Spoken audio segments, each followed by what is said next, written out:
안녕하세요. 사연 읽어주는 남녀입니다. 오늘도 와주셔서 감사드리며 그럼 오늘의 사연 바로 소개해드리겠습니다. 저는 부산에 사는 60대 여성입니다. 불과 2년 전 돈 때문에 질려 자빠질 뻔한 사람이기도 하고요. 아직도 그때 생각을 하면 이가 갈리고 마음이 저리네요. 다시는 저 같은 일을 겪는 사람이 없길 바라며 제 이야기를 들려드릴까 합니다. 저는 3남매 중 첫째로 태어났어요. 부모님은 사이가 좋지 않아 이혼을 하셨고 저희 형제는 외할머니 손에서 자랐습니다. 아빠에 대한 기억은 거의 없고 제가 7살이 되던 해에 엄마는 완전히 집을 나가셨고요. 어렸을 때라 기억이 드문드문 나지만 엄마는 늘 술에 취해 계셨던 것 같아요. 그 후 외할머니께 들은 바로 저희 부모님은 이기적인 사람들이었다고 하네요. 아마 그 일 때문이었을까 저는 항상 화목한 가정과 좋은 부모가 되는 게 꿈이었어요. 제가 지금의 남편을 만나 결혼한 것도 그런 뜻이 맞아서였고요. 남편과는 20대 중반 신발 공장에서 일을 하며 만났습니다. 남편이 저보다 1년 먼저 일을 하고 있어서 선배였어요. 그런데 제가 입사를 하고 한 달이 지나자 주변 동료들이 저랑 남편만 보면 짓궂게 웃더라고요. 처음에 저는 저를 보고 의미심장하게 웃는 사람들 때문에 어리둥절했습니다. 오늘 만호가 외근 나가는 날인가? 웬일로 작업장에는 안 보이네. 그러게, 주경씨 여기 있는데 옆에 만호가 안 보이니까 뭔가 허전하네. 주경씨는 오늘 만호 봤어요? 아침 출근 때 잠깐 얼굴 봤었는데 오늘 공장 근무 아니셨어요? 그러고 보니 작업장에 안 보이시네요. 출근 때 얼굴 도장 찍고 갔구만. 그런 속사정이 있었다면 됐지 뭐. 하루라도 님을 안 보면 혀에 가시가 돋친다잖아. 주경씨 만호 어떻게 생각해요? 성실하고 좋은 분이죠. 제가 공장 들어올 때부터 늘 챙겨주셔서 감사하고요. 멋진 분이라고 생각해요. 이 정도면 둘이 마음이 통하는 거 아닌가? 주경씨, 애인 없다고 했죠? 우리 만호 어때요? 저도 남편에게 내심 관심이 있었거든요. 처음에는 남편의 친절이 신입인 저를 챙기는 거라고 생각했어요. 그런데 어느 순간부터 주변 동료들이 대놓고 남편 마음을 알려주는 게 아니겠어요? 그리고 언젠가 남편이 불타는 고구마 같은 얼굴로 제게 고백을 하기도 했고요. 남편은 알면 알수록 저와 많이 닮은 사람이었어요. 특히 가정 환경이 많이 비슷하더라고요. 남편은 아빠 없이 엄마와 단둘이 살았고 일평생 가장 노릇을 하고 살았다고 해요. 그마저 계시던 엄마까지 돌아가시고 나서 지금은 혈혈단신이라 하더군요. 그래서 자신의 꿈은 단란하고 화목한 가정을 꾸리는 거라 했어요. 그 말을 하는 남편을 보는데 순간 저와 같은 운명의 사람을 만났구나 싶더라고요. 지금 와서 생각해보면 남편처럼 성실한 남자를 만난 건 운이 좋았던 것 같아요. 제가 살아보니 잘났다고 좋은 배우자 만나는 게 아니더라고요. 어떨 때는 복불복 같기도 하고요. 그렇게 저는 20대에 인생의 귀인인 남편을 만나서 결혼을 했어요. 물론 남편과 저의 시작은 넉넉하지 않았죠. 둘 다 일을 하고 알뜰히 돈을 모은다고 해도 한계가 있었으니까요. 저도 공장 일을 했지만 남편은 공장 일을 하고 주말에는 일용직 일도 하고 그럴 때였어요. 당시 저희는 반지하 월세방에 살았고요. 그런데 어느 날 집주인 아줌마가 제게 대뜸 부동산 얘기를 하시더라고요. 오늘 새벽에 새댁 남편 만났는데 일용직 뛰러 간다더라. 젊음 믿고 그렇게 막리라면 몸 다 상해. 미래를 보고 꾸준히 할 수 있는 기술이라도 배우든가. 저도 그랬으면 좋겠어요. 근데 뭘 어떻게 해야 할지 막막하네요. 장사를 하자니 미천이 없고 배운 게 짧아서 뭘 하기 마땅치가 않아서요. 내가 1년째 같이 살면서 월세 한번 밀린 적 없어서 참 좋게 봤거든. 혹시 부동산 쪽 일 배워보는 건 어때? 집주인 부부는 동네에서 부동산을 하고 계셨어요. 싼 집을 구한다고 하니까 자기 집 반지하를 소개해 준 것도 집주인 아줌마였고요. 아줌마는 유난히 저와 남편을 좋게 봐주셨어요. 그래서 평소에도 반찬이니 뭐니 많이 챙겨주셨고요. 그런데 그날따라 솔깃한 제안을 하시는 게 아니겠어요? 부동산이요? 그거 하려면 공부도 많이 해야 하고 어렵지 않을까요? 돈 버는데 쉬운 게 어딨어. 나 때는 신고만 하면 영업할 수 있었지만 이제는 공인중개사 시험 쳐야 돼. 저도 들어는 봤는데 과연 될까요? 저랑 신랑은 공부 잘하고 그런 사람들이 아니라서요. 젊은 사람들이 하기도 전에 그러면 쓰나. 바깥 양반 보니까 셈도 잘하고 똑똑하더만. 잔말 말고 시험 봐. 지성이면 감천이야. 막일 할 바에 우리 부동산에서 일부터 배우든가. 아줌마, 말씀이라도 감사합니다. 남편이 공장 일에 건설 현장 일하는 것도 힘든데 부동산 일한다고 할지 모르겠지만요. 아까 내가 섹시 남편한테 넌지시 말해보니까 궁금해 하던데? 주말만이라도 와서 배우면 돼. 부동산 쪽 잘만 하면 돈 많이 번다니까. 집주인 아줌마 말로는 남편분이 몸이 안 좋아서 일손 도울 직원이 필요하다는 거예요. 부동산 일이 이동이 많고 힘드니 이왕이면 남자 직원을 뽑는다고 하고요. 그에 제 남편이 딱 제격이라는 말씀도 하셨어요. 사람마다 인생의 기회가 3번 정도 온다고 하는데 저희 부부에게 그때가 기회였네요. 그렇게 남편은 주중에 공장 일을 하고 주말이나 짜투리 시간에는 부동산 일 공부를 했어요. 남편은 2년 만에 공인중개사에 합격을 했고요. 집주인 아줌마가 어찌나 뿌듯해 하셨는지 몰라요. 그리고 남편을 바로 정식 직원으로 채용해 주셨고요. 그걸 기점으로 저희 형편은 날로 좋아졌고 저는 첫 아이를 임신하게 되었습니다. 뭐래도 일이 잘 풀리는 시기였어요.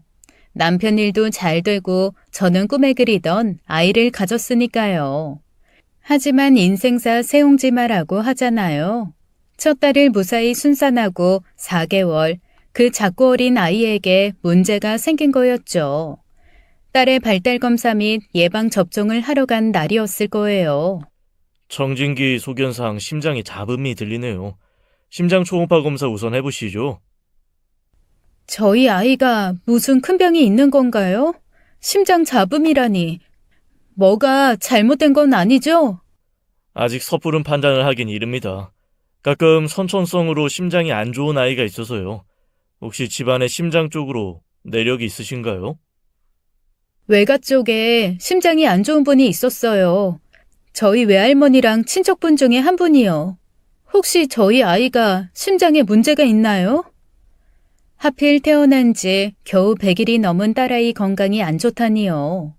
남편과 저는 불이 나게 심장 전문의가 있다는 큰 병원에 갔습니다. 그 결과 딸의 병명은 심실중격 결손이었죠. 심실 중간벽에 구멍이 있는 선천성 심장병이라고 하더군요. 가장 흔한 심장병이기도 하고 딸아이 경우는 3mm 정도의 구멍이 양쪽에 있다고 했어요. 따님 상태를 보면 자연스레 구멍이 메워질 확률도 있습니다. 그러니 수술보다는 계속적인 검사를 통해 상태를 살펴야겠어요. 그럼 평생 수술을 하지 않아도 되는 겁니까? 자연 치유가 된다는 말씀이신지. 확률의 싸움이죠. 아닐 수도 있고 그럴 수도 있습니다. 자라면서 상황이 안 좋아질 수도 있지만 주의만 하면 정상인과 비슷하게 살 수도 있죠. 하지만 항상 수술을 염두에 두고 사셔야 합니다. 심장에 구멍을 가지고 산다는 게 정상적일 리가 없죠. 딸아이를 얼마나 노심초사하며 키웠는지 모릅니다. 심장 기능 감소로 입술에 청색증이 올 때도 있었고 조금만 운동을 해도 숨이 차 힘들어하던 아이였어요. 혹시나 감기라도 걸리면 심장폐에 물이 고이는 합병증이 올까 밤잠을 설쳤었네요. 그렇게 고이 키운 딸에게 심장 수술이라는 큰 시련은 아이가 성년이 넘은 23살에 찾아왔습니다. 남들보다 심장이 커진 상태라며 담당 의사는 이번 기회가 아니면 수술 적기를 놓친다고 하더군요. 아이가 크게 아픈 적이 없이 20년을 살아서 저희 부부는 사실 마음을 놓고 있었어요. 그런데 아니었나 봅니다. 심장 수술은 7시간이 넘는 대수술이었어요. 개용 수술이었고 수술 후 가슴에는 일직선의 흉터가 남았죠. 엄마, 아빠, 수술은 힘들었지만 괜찮아. 나 태어나서 처음으로 내 심장 소리가 크게 들려. 다른 사람들은 평생 이런 소리 듣고 살았겠지? 대수술이라 딸아이가 잘못되면 어쩌나 했던 건 기우였어요. 오히려 딸은 수술 후 완치 판정을 받고 예전보다 건강한 삶을 살게 됐거든요. 신기하게 딸은 심장 수술을 한 후 네일 아트를 배워보고 싶어 하더라고요. 남들처럼 대학도 가기 싫고 하고 싶은 게 없다던 제 딸이 말이에요. 저와 남편은 딸에게 미용학교를 권해줬어요. 처음에 저희 부부는 아이가 건강을 되찾았으니 하고 싶은 거 마음껏 하고 살라는 마음뿐이었습니다. 그런데 딸아이가 뷰티 아카데미에서 가장 좋은 성적으로 졸업까지 하지 않았겠어요? 자기 적성을 찾아 신이 난 딸을 보는데 어찌나 기쁘던지요. 저는 늘 아이 건강만 생각해서 남들이 자식 자랑할 때 웃고만 있었거든요. 그런데 저도 50대가 넘어서 그런 기쁨을 맛봤네요. 소혜야, 아빠 엄마가 생각을 해봤어. 네 이름에 네일샵을 내보는 건 어떠냐? 아빠가 가게 자리도 봐뒀는데. 와, 진짜요? 지금 일하는 네일샵도 원장님이 좋은 분이시긴 한데 사실 제 가게 갖고 싶다는 생각은 했거든요. 실은 네가 뷰티 아카데미 다닐 때부터 아빠가 딸 네일샵 내준다고 2년 동안 준비한 거야. 저와 남편은 어느덧 50대가 되었죠. 남편이 부동산업을 한 지 벌써 30년의 세월이 흘렀고요. 그동안 아이가 심장병을 앓고 있어서 저는 전업주부로 아이만 케어했어요. 대신 남편이 부동산을 하면서 가정을 책임졌었죠. 30년 전 집주인 아줌마는 성견지명이 있는 저희의 귀인이었어요. 아마 그냥 되는 대로 공장 일에 일용직을 하고 살았다면 지금처럼 돈 걱정 안 하고 살 수 없었겠죠. 그리고 자식이 하고자 하는 일을 마음껏 도울 수도 없었을 테고요. 그렇게 딸은 자기가 하고자 하는 길을 찾고 저희 부부에게서 독립을 했어요. 그리고 딸이 27살이 되던 해 어느 날이었습니다. 오랜만에 본가에 온 딸과 오붓하게 식사를 하는 자리였죠. 어엿한 네일샵 사장 2년 차의 포스일까요? 몇 년 전만 해도 앳된 모습의 딸은 온데간데 없고 성숙한 여자가 됐더라고요. 소혜, 너 요즘 무슨 좋은 일 있니? 얼굴이 생기가 있는 게 꼭 연애하는 사람 같다. 아니, 당신도 갑자기 연애 얘기를 하고 그래. 우리 소혜 아직 애기인데. 역시 엄마 눈은 못 속인다니까. 나 연애하는 거 어떻게 알았어? 실은 얼마 전에 남자친구한테 프로포즈 받았어. 가게를 운영하는 사장이 되고 나이도 찬 딸이라 뭔가 기운이 달라 보여 그냥 던진 말이었어요. 그런데 딸이 대뜸 연애하고 있고 결혼까지 생각하는 사람이 있다고 하더군요. 생전 본 적 없는 화사한 얼굴을 하고서요. 딸의 연애와 결혼이라 언제나 딸아이의 생이 무너질 수 있다는 생각으로 살았던 제게 참 낯선 단어였어요. 그리고 여태 있었던 딸에 대한 기억들이 주마등처럼 스쳐 지나가더군요. 이 아이가 진짜 내 손을 떠난 어른이 되었구나 하고요. 그러고 보름 뒤에 저와 남편은 딸에게 예비사위를 소개받았습니다. 이미 프로포즈에 결혼 계획도 세웠다길래 저는 내심 기대했어요. 딸이 누군가를 사랑한다고 한 건 처음이었으니까요. 제가 사는 동네 한정식 집에서 딸 커플과 만나기로 했죠. 사실 떨려서 저는 전날 밤 잠을 설친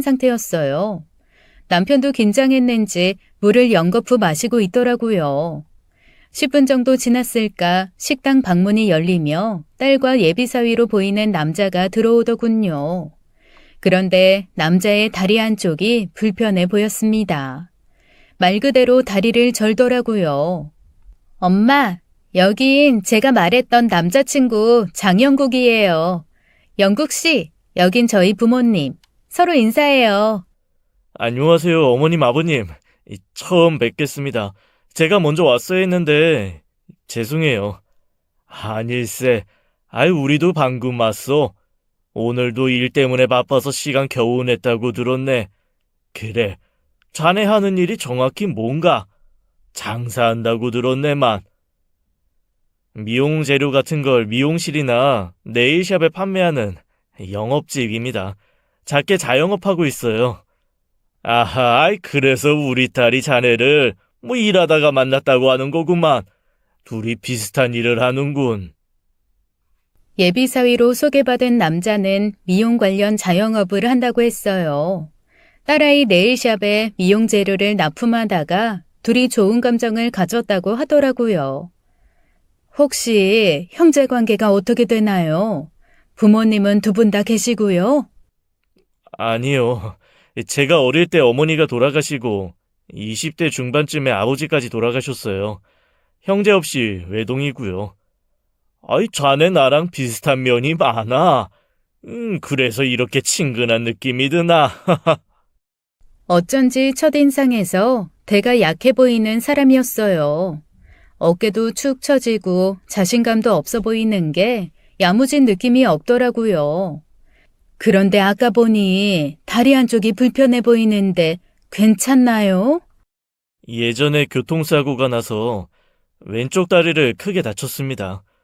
그 후로 다리를 절게 됐고요. 그래도 이 사람 다리만 이렇지 건강해.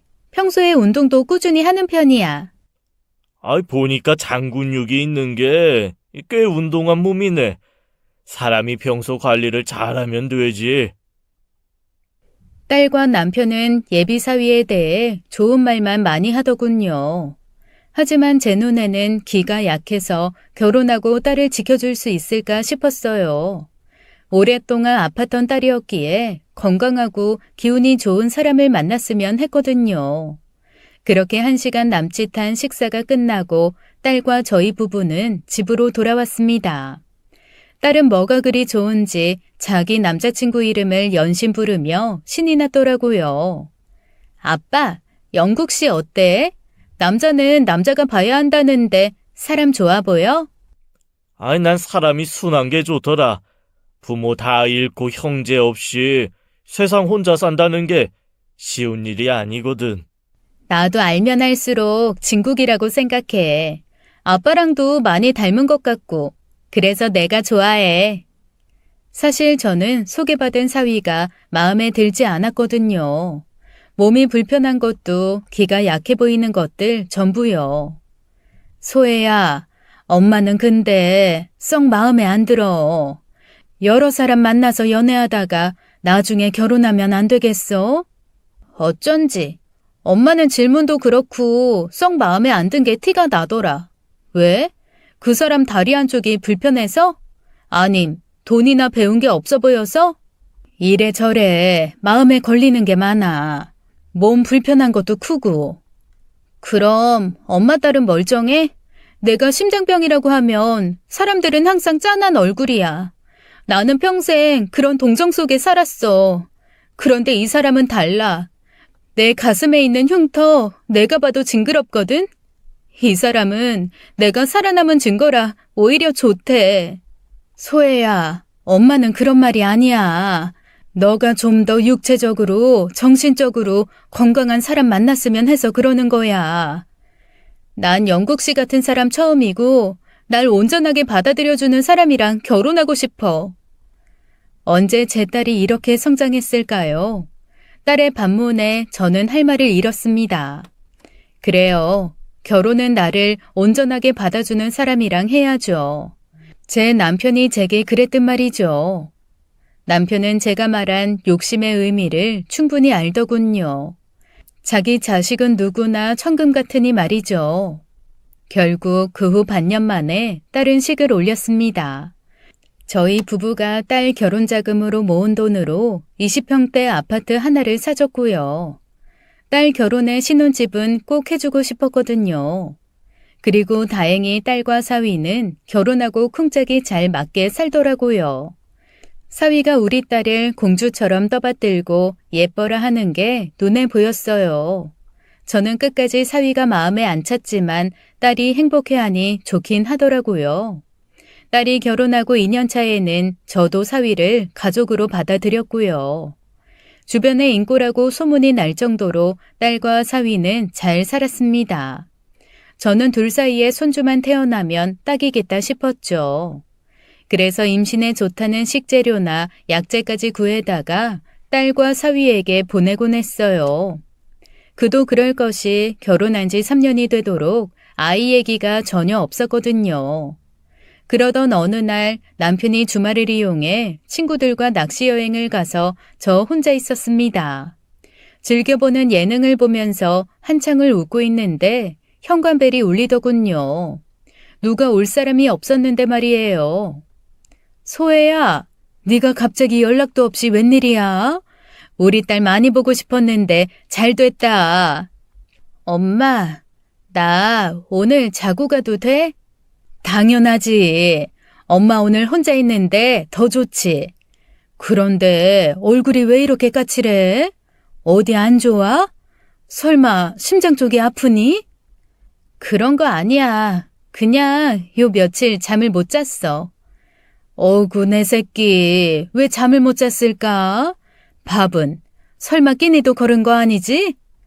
그러고 보니 오늘 한 끼도 안 먹었네. 원체 마른 아이였는데 한 달 만에 본 딸은 수척해 보이기까지 하더라고요. 잠도 안 오고 밥도 못 먹었다고 하자 저는 슬슬 다른 걱정이 되기 시작했습니다.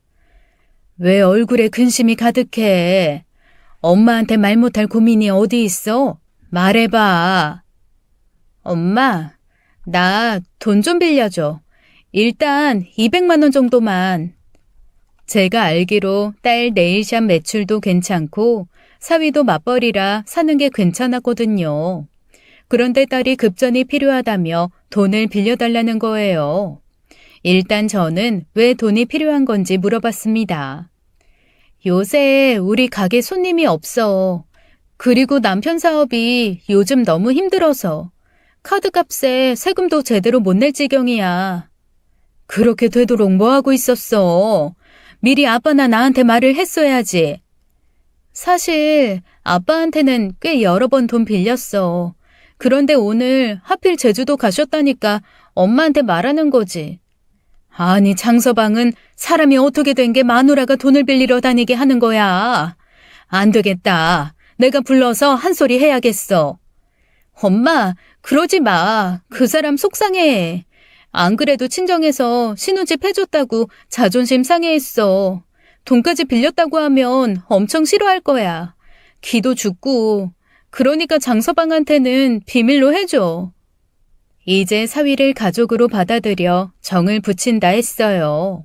그런데 사업 문제로 제 딸을 힘들게 하다니요. 처음부터 영세한 자영업자니 뭐니 할 때 예측 가능한 결과였어요.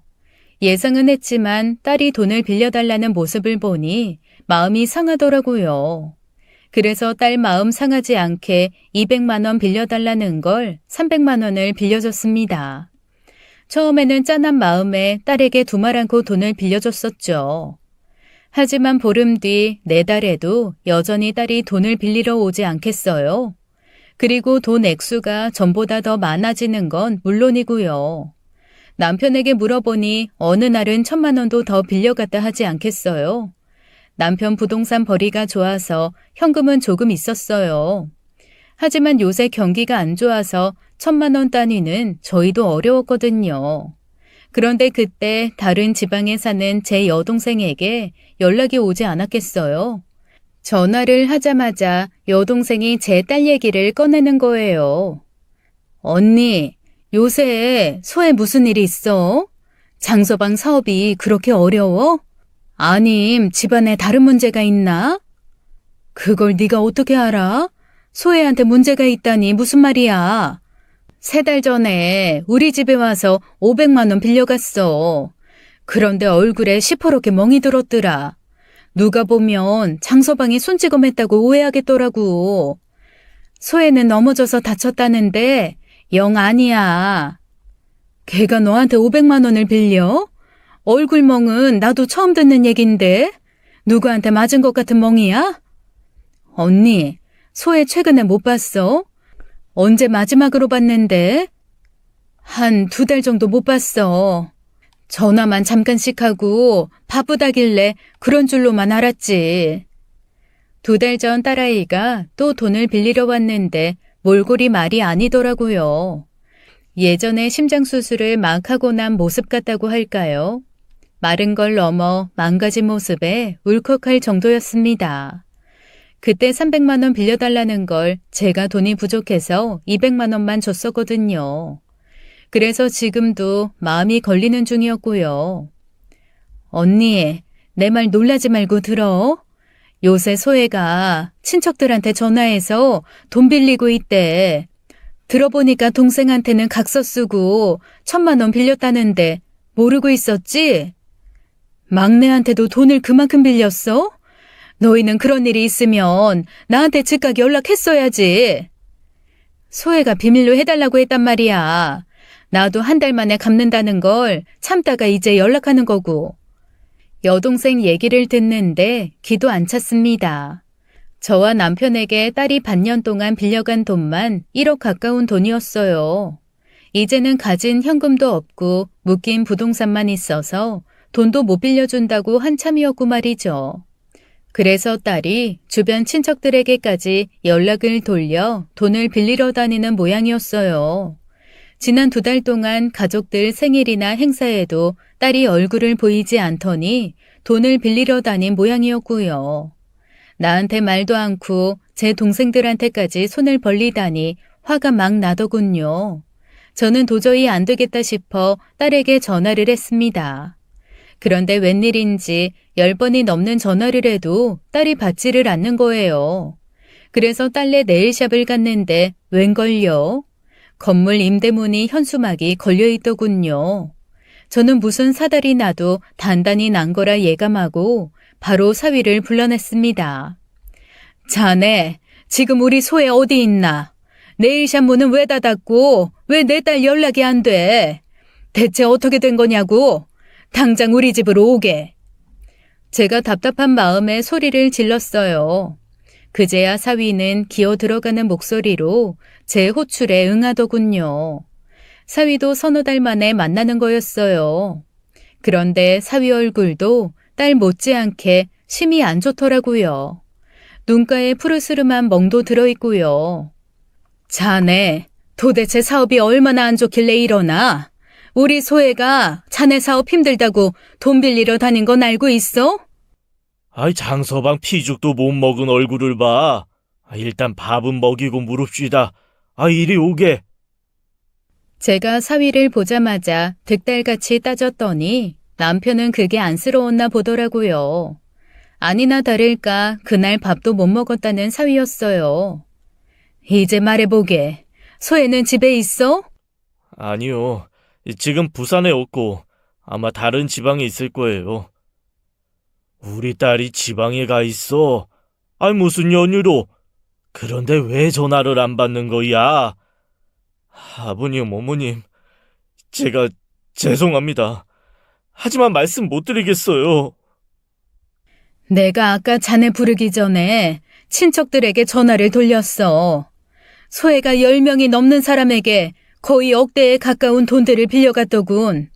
자네 사업이 어렵다는 핑계로 말이야. 설명해보게. 대체 어떻게 얼마나 사업이 힘들면 내 딸이 몇 억씩 돈을 빌리고 다니는 거냐고.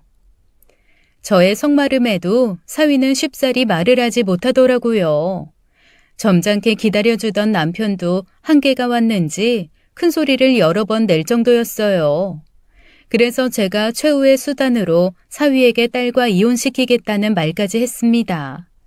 그랬더니 사위는 풀썩 주저앉아서 서럽게 울기 시작했어요.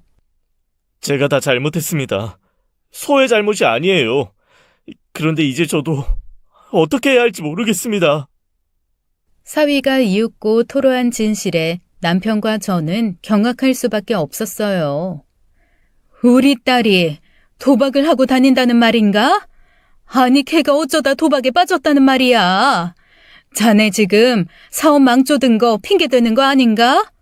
우리 딸이 도박이라니 난 못 믿겠네. 사위 말로는 자신도 아내가 도박에 중독됐다는 걸 몰랐다고 했어요. 그런데 어느 날 동네 아는 형이 사위에게 말했나 보더라고요. 너네 마누라 수시로 하우스장에 도박하러 온다고 말이죠. 처음에 사위도 그 말이 믿기지 않아 잘못 본 거라 말하고 말았다는군요. 하지만 딸이 대출 마이너스 통장에 손을 다 대기 시작했대요. 그리고 네일샵 가게 신혼집 담보로 돈을 빌렸을 때 현실을 받아들였다고 했습니다. 집이랑 가게 담보로 돈 땡겨다가 이제는 주변 지인한테까지 돈 빌리고 장모님 장인어른 친척분들에게도 빌렸겠죠. 아이고, 나 죽네. 이게 무슨 난리야. 내 딸이 도박 중독이라니. 그래서 지금 소애는 어디 있는 건가? 설마 지금도 도박장에 있다 이 말이야? 지금 울산 쪽에 있는 하우스장에 간 지는 열흘 정도 됐어요. 보통은 일주일 내에 오는데 지금은 어디 있는지 모릅니다. 제가 그걸 알아내려 도박 일당 놈들 찾아갔다가 이렇게 맞았고요. 사위 얼굴에 든 퍼런 멍이 도박하는 놈들이 한 짓이라더군요. 그럼 딸아이 얼굴에 있었다던 멍도 어디서 난 건지 뻔한 일이었어요. 딸의 도박 중독이 사실이 아니라고 믿고 싶었어요. 하지만 현실을 거부하기에는 증거들이 모두 하나를 향해 있더라고요. 저는 며칠을 알아누웠고 살아있는 게 버거웠어요. 남편은 사위와 함께 딸아이 행적을 수소문하다가 실패를 했고요. 그러더니 남편이 평생 마시지도 않던 술을 마시더라고요. 바람 불면 날아갈까 깨질까 걱정스레 키운 딸이었어요. 그러니 그 실망감과 괴로움이 더했죠.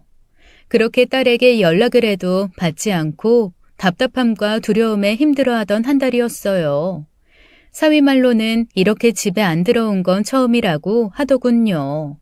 그래서 저희 부부와 사위는 경찰에 실종 신고를 해야 할 것 같다는 결론을 내린 참이었고요. 그런데 그 시기 제 가슴 통증이 너무 심해지면서 멍울이 크게 잡히더라고요. 저는 원래 유방에 혹이 있었어요. 그래서 추적 검사를 정기적으로 받고 있었죠. 혹시나 통증이 심해지면 병원에 꼭 오라는 진단을 받았고요. 처음에 가슴 통증이 올라왔을 때는 딸 때문에 가슴이 아픈 건가 했습니다. 그래서 무심코 넘기기를 일주일, 뭔가 심상치가 않더군요. 근래 신변에 큰 문제가 있었나요? 크게 무리를 하거나 정신적인 충격 같은 거요. 네, 신경 쓸 일들이 좀 있었어요. 그런데 왜 그러시죠? 무슨 문제 있나요? 검사를 더 해봐야 알겠지만 아무래도 암이 의심됩니다. 충격으로 몸이 휘청거렸어요. 옆에 있던 남편은 눈물까지 쏟으며 힘들어 하더군요. 말이 암이지 죽을 수도 있다는 거잖아요. 딸은 도박에 미쳐 행방불명이 됐지 저는 거기에 유방암이라니요. 그 길로 남편과 큰 대학병원에 갔습니다. 조직검사를 받고 다음에 병원에 갔더니 역시나 암이라더군요. 그리고 수술을 해서 가슴을 열어봐야 정확히 몇 기 암인지 알 수 있다고 했어요. 급하게 3주 뒤에 수술 일정을 잡았습니다. 수술 3일 전 남편과 병원에 입원을 하고 수술 동의서에 사인을 했어요. 병원에서는 어떤 결과가 나올지 예측할 수 없다는 식으로 말을 하더라고요. 사람마다 수술 예후가 다르니 죽을 수도 있는 거죠. 저는 그 순간 죽음의 두려움보단 딸을 보지 않고 죽을 수 있다는 것이 더 무서웠어요. 그리고 그 아이가 어디서 어떤 해코지를 당할지 끝까지 걱정이 되더라고요.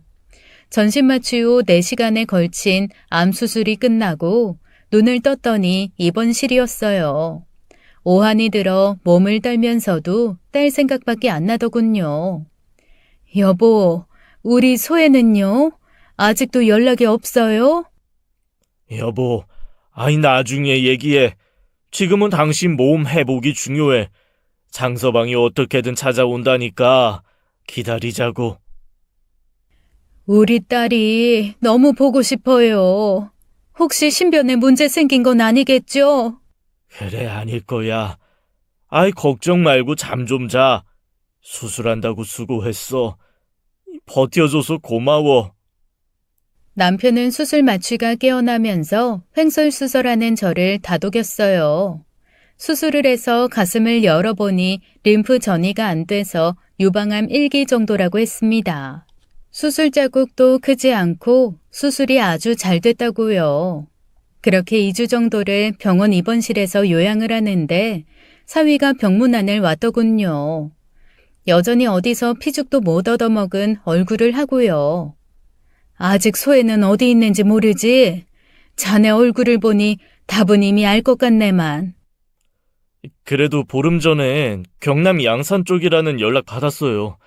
장모님 암 수술 얘기도 전달했으니까 곧 연락 올 겁니다. 수술한다고 고생하셨어요. 그런데 병문안 온 사위 몸이 예전보다 더 안 좋아 보이더라고요. 특히 절던 왼쪽 다리 상태가 더 심각해 보였어요. 알고 봤더니 딸아이 행적을 쫓다가 도박 일당 폭력배들에게 어딘가로 끌려갔다 왔다고 하더라고요. 아이 당신 몸 회복 중이라 일부러 말 안 했어. 며칠 전에 경찰서에서 전화 와서 가보니 장서방이 거기에 있더라고. 도박장에 잠입했다가 털려서 부산 시내 한복판에 속옷 차림으로 버려져 있었대. 아버님이 보호자로 와주셔서 훈방 조치됐어요. 도박하는 아내 찾으러 하우스장에 잠입했다고 해도 경찰 입장에서는 미친놈인가 하더라고요. 까딱하면 쥐도 새도 모르게 죽을 수 있다고. 그런 짓 말라고요. 사위가 딸을 찾아오려고 하는 간절한 마음이 읽혔어요. 그때서야 어떤 연유든 딸이 선택한 이 남자는 좋은 사람이구나 했고요. 그래도 딸의 행적과 연락이 닿을 방도가 있다는 게 어디예요. 저는 살아남아야겠다는 의지로 방사선 항암 치료를 이어나갔죠. 그러던 어느 날 사위에게서 연락이 왔습니다. 어머님, 소혜랑 통화했어요. 곧 집으로 돌아온다고 하네요. 어머님 암 수술도 얘기했고 연락한다고도 했어요. 진짜야? 어떻게 어디 다친 데는 없고? 괜찮대? 네, 괜찮다고 했어요. 곧 연락도 가고 보실 수 있으니 걱정 마세요. 거의 3달 만에 연락이 닿은 딸이었습니다. 도박 일당들은 경남 일대에 몇십 개의 하우스장을 가지고 있다더군요. 사위 말로는 딸이 여러 개의 하우스장을 옮기며 따라다녔을 거라는 말을 했어요. 아무튼 사정이 어떻든 이제 집으로 돌아온다는데 뭐가 더 중할까요? 그렇게 사위 말을 듣고 전화기를 늘 붙들고 기다렸습니다. 그러기를 일주일 딸에게서 전화가 왔어요. 몇 달 만에 딸의 목소리인지 감격으로 목소리가 떨리더군요. 엄마? 나 소혜야. 늦게 연락해서 미안해. 친구들이랑 외국 여행 다녀왔거든. 그래, 장서방이 너 외국 여행 갔다고 말했어. 엄마한테 문자라도 남겨주지 그랬어. 얼마나 목소리 듣고 싶고 보고 싶었는데. 미안해. 연락이 잘 안 터지는 호지 쪽이라 그랬어. 엄마, 암 수술했다고 해서 놀랐는데 괜찮아?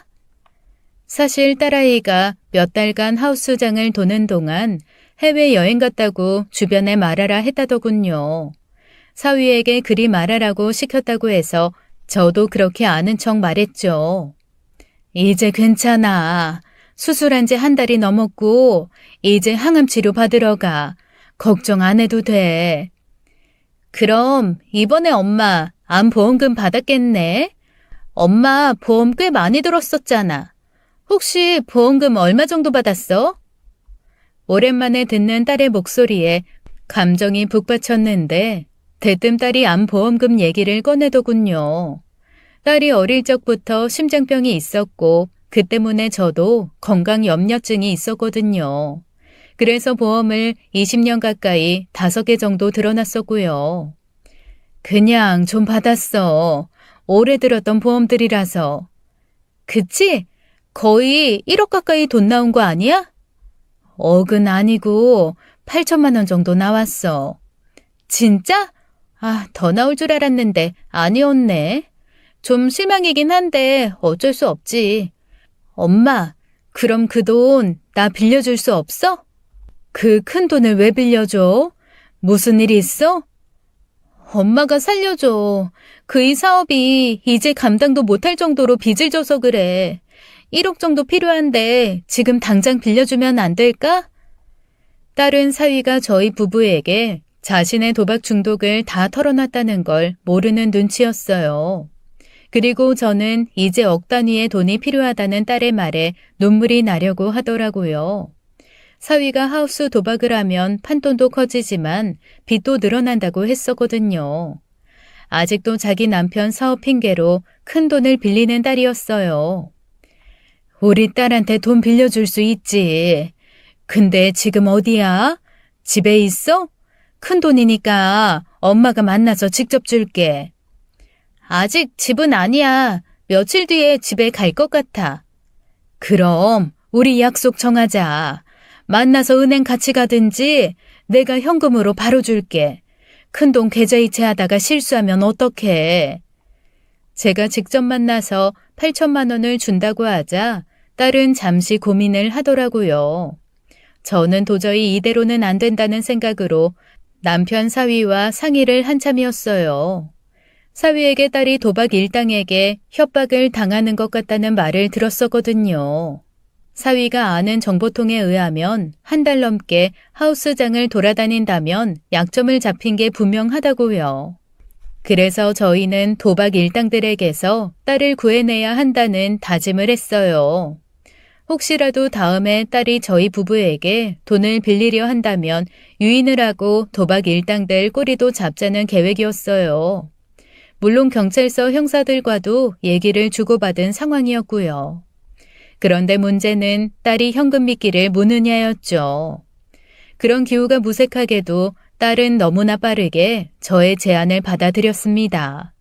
3일 후 딸은 저와 만나기로 한 약속 장소에 나왔어요. 저는 현금으로 준비한 돈가방을 딸에게 넘겨주는 척을 했습니다.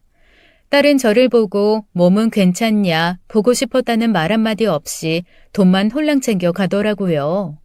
그걸 보면서 딸이 얼마나 도박에 미쳐있나 싶더라고요. 그 모습을 보고 눈물이 났지만 제가 할 일은 아직 남아 있었습니다. 제가 딸의 뒤를 밟기로 했고 그런저를 형사들이 같이 따라오기로 했었거든요. 아무래도 아줌마인 제가 딸의 뒤를 밟는 게 덜 의심받을 것 같아 실행한 계획이었어요. 그리고 그 예상은 적중했죠. 도박 일당들은 어느 지점에서 딸과 접선을 했어요. 그리고 일당 중 몇몇이 저를 봤지만 지나가는 평범한 아줌마 정도로 여기더군요. 그렇게 일당들과 딸이 들어간 장소는 도시 외곽 허름한 시골집이었어요. 겉으로 보면 농사짓고 평범한 집안 같아 보이는 흔한 집이었네요. 저는 하우스장 앞까지만 함께했어요. 제 옆에는 남편과 사위가 어느새 합류했고요. 그 뒤로는 형사들과 경찰 병력들이 하우스장을 둘러싸고 일망타진했습니다. 말 그대로 급습이었죠. 도박꾼들 및 일당들 20명 정도가 끌려 나왔고 그 중에는 제 딸도 있었어요. 묶여서 끌려 나오는 딸과 눈이 마주친 순간이었어요. 딸아이는 놀라움도 잠시 저와 사위를 원망 어린 눈빛으로 노려보더군요. 경찰서로 끌려간 일당들은 조직적으로 각자 맡은 역할이 있었어요. 조직폭력배도 있고 소위 꽁지돈이라는 사채를 빌려주는 사람도 있더군요. 저희 부부와 사위도 제보자 및 딸의 보호자로 경찰서에 같이 있었어요. 그래서 생각지도 못한 충격적인 것들을 다 보게 됐죠. 제 딸이 경찰 조사를 받는 차례가 되고 저희 가족들이 그 뒤에서 지켜보고 있었어요. 딸의 상습 도박 혐의는 알고 있었기에 고개를 끄덕였습니다. 그런데 알고 보니 도박 자금 때문에 딸이 친구들에게 사기도 쳤더라고요. 그것 때문에 고소를 당한 상태였고요. 딸이 도박장에서 빌린 꽁지 사채 때문에 빚이 억대가 넘어갔다더군요. 그리고 조사 도중 더 충격적이었던 건 사채 빚 때문에 사위의 신체 포기 각서까지 쓴 상태라는 거였어요. 김소혜, 이 초범 주제에 살벌하네. 남편 신체 포기각서에 부모 유산 갈취, 독살 방법은 왜 자료를 찾아놨어? 네 부모랑 남편은 너 살리겠다고 목숨 걸고 여기까지 왔는데 넌 그런 가족 죽여버릴 생각이었어? 딱 이틀만 더 있으면 본전이었는데 당신들이 들이닥치는 바람에 판 깨졌잖아. 이번에 판돈 1억 구했었는데 이게 다 가족이고 뭐고 배신자를 곁에 둔 것 때문에 이 꼴이 났다니. 뻔뻔하기 짝이 없네. 사람 죽이고 이런 거 보고 자료 가지고 있는 것도 살인미수야. 그것도 친족 살해라니 미쳐도 곱게 미쳐라. 난 심장도 문제 있고 장기 팔아봤자 제값도 못 받는다는데 어떡해요. 안 되면 다른 살기를 도모해야죠. 다른 사람들도 다 그렇게 도박했어요. 나만 가지고 뭐라고 하지 말라고요. 자기가 먹을 판이었다고 절규하는 딸을 보면서 저 사람은 껍데기만 내 딸이라는 생각이 들었어요. 도박에 미쳐 정신이 나간 저 여자가 제 딸일 리 없었습니다. 사기죄와 도박 혐의로 징역살이를 선고받는 딸을 끝으로 보고 저는 집으로 와버렸어요. 남편은 변호사 구해서 징역만은 피하자고 했지만 저는 죗값 받아야 한다고 했어요. 사위는 저에게 도와달라고 애원했지만 딸에 대한 실망감과 배신감에 저는 치를 떨었습니다. 자기 남편 부모를 죽이겠다고 한 것도 충격이었지만 주변 사람들 모두에게 사기치고 민폐를 끼친 딸을 용서할 수 없더라고요. 자네도 범죄자 아내 포기하게나. 돈 때문에 자네 신체 포기 각서까지 쓴 아이야. 내가 이 세상에 내놓았으니 대신 사과하겠네.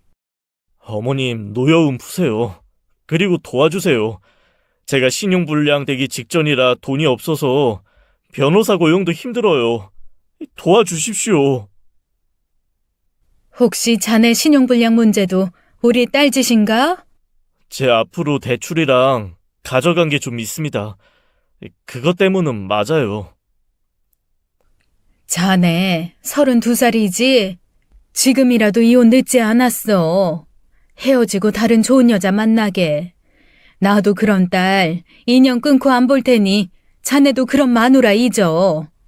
제 잘못이 크기에 그럴 수는 없습니다.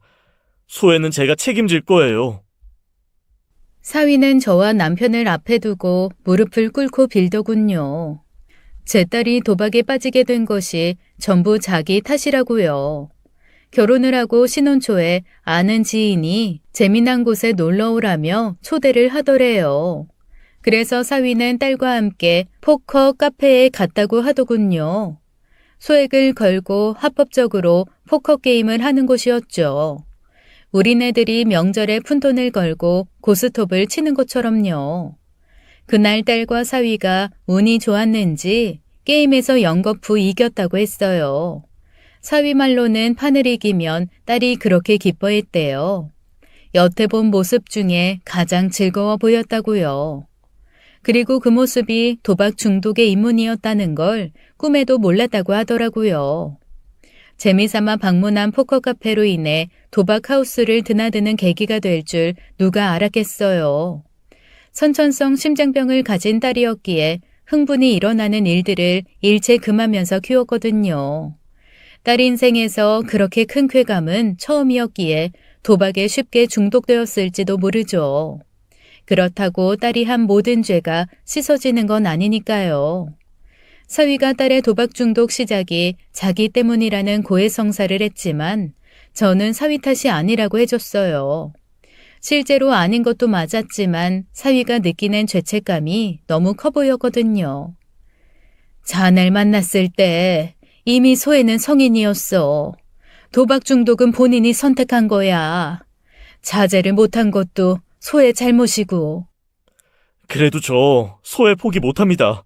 제가 어떻게든 감옥 못 가게 하고 도박 중독 치료 받게 할 겁니다.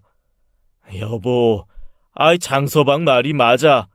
아무리 우리 딸이 잘못을 했고 괘씸해도 가족이고 자식이잖아. 우리가 포기하면 안 되지. 사람이 너무 사랑하고 아끼면 그만큼 실망도 큰 법이죠. 도박에 중독되어 미쳐 날뛰는 딸을 생각하니 진짜 제 아이는 이 세상에 사라진 것만 같았어요. 그래서 저는 현실의 도박 중독인 딸을 받아들일 수 없더라고요. 저는 사실 딸의 법적 소송에 손을 놓았어요. 대신 남편과 사위가 변호사를 고용해 법적으로 변론했습니다. 하지만 여러 사람들에게 행한 사기죄가 끝까지 발목을 잡았나 보더라고요. 그래서 딸은 결국 징역 6개월을 선고받고 말았죠. 어떤 부모가 자식이 감옥에 간다는데 무심할 수 있을까요? 저도 말은 딸과 인연을 끊겠다고 했지만 실제 그럴 수는 없었어요. 자식을 어떻게 포기할 수 있겠어요? 딸아이가 출소할 때를 맞춰 저희 부부와 사위는 두부를 사들고 기다렸습니다. 반년이라는 시간이 짧지는 않은지 미묘하게 바뀐 모습이더라고요. 교도소에서 도박 중독 치료를 시작했었다고 했어요. 마침 사위가 딸 도박 중독을 치료하겠다고 많이 알아보고 있었거든요. 기초도 없이 치료를 하는 것보다 더 낫겠다 싶었죠. 일단 제 형제들이나 친인척에게 빌린 돈들은 남편과 제가 갚았어요. 딸 지인이나 친구들에게는 사위가 갚고 있나 보더라고요. 내가 네 도박 빚을 갚아준 게 널 용서해서가 아니라는 걸 알아두렴. 난 앞으로 평생 너와는 돈거래를 하지 않을 생각이야. 그리고 갚아준 빚은 네가 일해서 갚아. 차용증 써왔으니까 네 사인하고. 미안해. 나도 내가 이렇게까지 할 줄 몰랐어. 뭔가 감정이 조절이 안 되는 느낌 정도였거든. 장서방이 중독치료 모임이랑 병원도 알아봐 놨더라. 난 네 남편이 진실로 너를 살리려고 한 모습에 감동했어. 그래서 너랑 연을 안 끊고 보기로 한 거고. 2번은 없다는 걸 명심하렴. 심지어 사위는 중독치료는 가족도 상담을 받아야 한다며 저희까지 병원에 데려가는 열성을 보였어요. 중독자를 치료하려면 가족이 잘 이끌어줘야 한다고요. 그 정성을 아는지 모르는지 딸은 출소를 하고 사위와 성실하게 병원을 다니더군요. 들어보니 약물 치료도 받고 대안 활동으로 그림을 배운다고 했어요. 정기적으로 도박 회복자들과 경험을 나누는 모임에도 나가고요. 도박을 하기 전의 모습으로 완전히 돌아갈 수는 없겠죠. 하지만 사위의 노력으로 딸이 조금씩 안정을 찾고 동네 네일샵에서 알바를 할 정도로 회복은 하더군요. 딸이 이렇게까지 일상을 회복할 수 있던 건 다 사위 덕분이었습니다. 첫인상에서 너무 실망했던 사위가 실은 제 인생 귀인 중 한 명이었던 거예요. 이래서 사람이 섣부르게 판단을 하면 안 된다고 하나 봅니다. 지금은 그 일로부터 2년이 흘렀어요. 딸의 도박 중독은 저희 가족 최악의 사건이었죠. 하지만 우리 귀한 사위가 딸을 포기하지 않고 노력했기에 이제는 과거로 남을 수 있네요. 그래서 저는 딸보다 사위를 자식처럼 챙기고 예뻐합니다. 오늘도 사위가 좋아하는 갈치조림을 해주려고요. 제 얘기를 들어주신 모든 가정에는 모든 풍파가 걷히고 안정의 행복이 깃들기를 바랍니다. 지금까지 사연 읽어주는 남녀였습니다. 끝까지 시청해주신 여러분 감사드리며 저희는 다음 사연으로 돌아올게요. 감사합니다.